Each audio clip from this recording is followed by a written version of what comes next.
May nagtawag nga po kagabi Kuya Rab sa akin. First time niya pong tawag. Sabi niya po, magpapadala daw. Sabi ko, kay Kuya Rab po kayo magsabi at hindi ko po yan alam. Wow. Tama yun. Ang sabi po niya, taga Saudi daw po yata.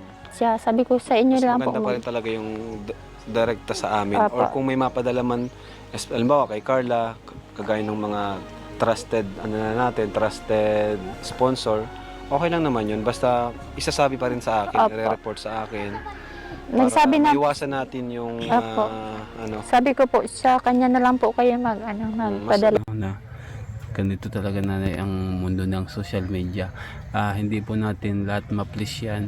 Kahit maganda yung ginagawa natin, ibabash pa nga tayo niyan. Kung minsan, hahanapan pa ng butas yung ginagawa nating kabutihan sa ating Opo. Tapos kapwa. nga po kanina pala na mabanggit ko po, nagtawag po yung founder ng Jomcar.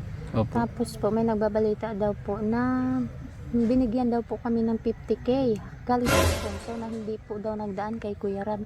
Hindi po yun totoo. Hindi po yun totoo. Opo, wala po kami na nahahawakan ganyan kalaking So pera. gawa-gawa lang talaga. Opo, wala po kami ganyan nahahawakan pera kasi po kami doon pa nga po nagsabi na ako kay Kuya Rab, kung gusto man pong may magtulong kay Carla sa amin, Padaanin sa kanya kay po Kuya Rab. padaanin niyo, bilang pagalang po, bilang pagalang. Kasi sa kanila naman po yan nagsimula eh. Kaya kami po talaga hindi kami tumatanggap ng mga sabing sa kanila po mismo magsisimula. Tapos yun kami na mismo ang kukuha. Hindi po kami ganyan. Kasi ano po kami, kahit mahirap lang po kami tao, marunong naman po kaming gumalang sa mga taong tumulong po, sa mga Opo. taong ano. So yung tumawag po nanay, yun yung nagpadala na sinasabi niya.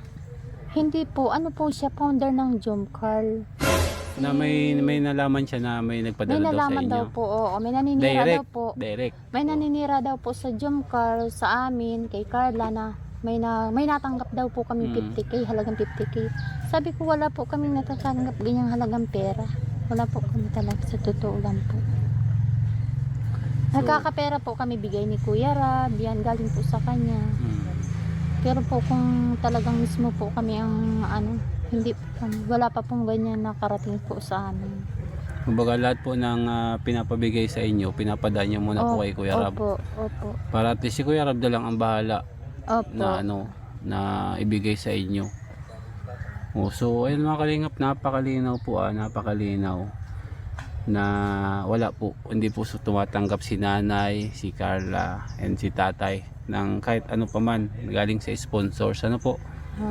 Wala po siya lang tinatanggap dyan. And mas gusto po nila na dumadaan po kay Kalingap Rab na at least alam po nila yung tinatawag po na respeto. Kaya hindi sila nagda-direct dun sa mga sponsors na gustong tumulong. Opo. Narinig ko po kasi yun kaya po nagpaliwanag po ako. Kasi po para sa akin po masama po yun masamang paninira po para sa pagkatao po namin. Kasi kahit po kami mahirap, hindi po kami pinalaki ng magulang namin para yung sabi po bang mukhang pera. Opo. Hindi po kami ganyan. Kung ano meron po kami, yan, pinagtsatsagaan po namin yan. Si Carla nga po ano yan nakapagtapos nasumpungan po yan ang Kalingap, ngayon na lang na ma-purchase siya. Kaya masipag po naman ang papa niyan kahit po ganyan ang asawa ko. Totoo po may sakit yan, PWD ang asawa ko, pero sa hanap buhay naman po. Hindi naman po yan napapabaya sa pamilya niya. Paano po naging PW?